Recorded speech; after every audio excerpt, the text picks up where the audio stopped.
আসসালামু আলাইকুম। কেমন আছেন সবাই? আশা করি সবাই ভালো আছেন।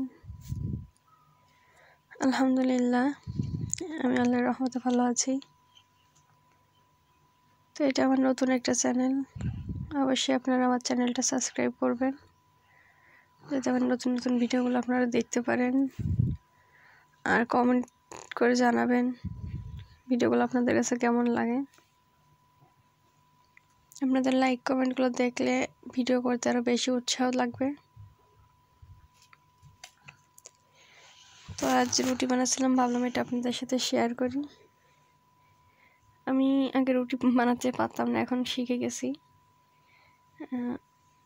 আসলে মেয়েরা পারে না এমন কোনো কাজ নাই, চেষ্টা করলে সব কিছুই সম্ভব। আগে আপনাদের ভাইয়াই রুটি বানাতো, দেখাতো, এখন আমি তার থেকে শিখে গেছি। সকালে নাস্তায় আমরা রুটি, একটা সবজি, ডিম এগুলো খাই।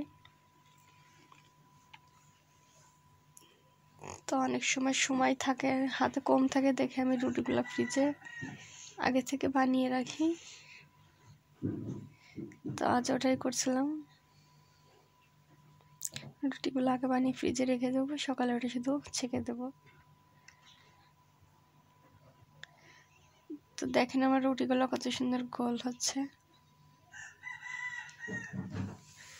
মেয়েরা চেষ্টা করলে সবই পারে, নারী সবই পারে। আমরা নারী, আমরা পারি। তো চেষ্টা করলে, লেগে থাকলে ঠিকই একসময় সব কিছু সম্ভব হয়ে যায়।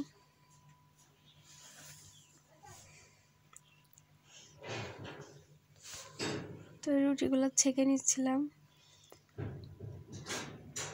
রুটি ছেঁকার ভিতরে যদি পুড়ে যায় বেশি, তাহলে এটা খেতে ভালো লাগে না।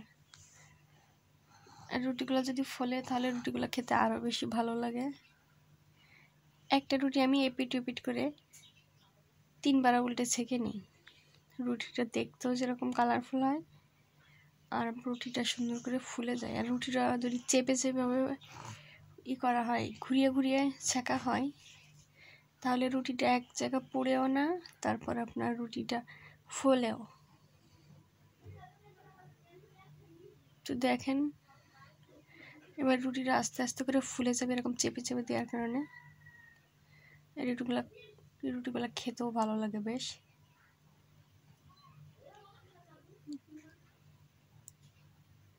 তো এই যে আমি এভাবে এক এক করে রুটিগুলো আগে ছেঁকে নিয়েছি।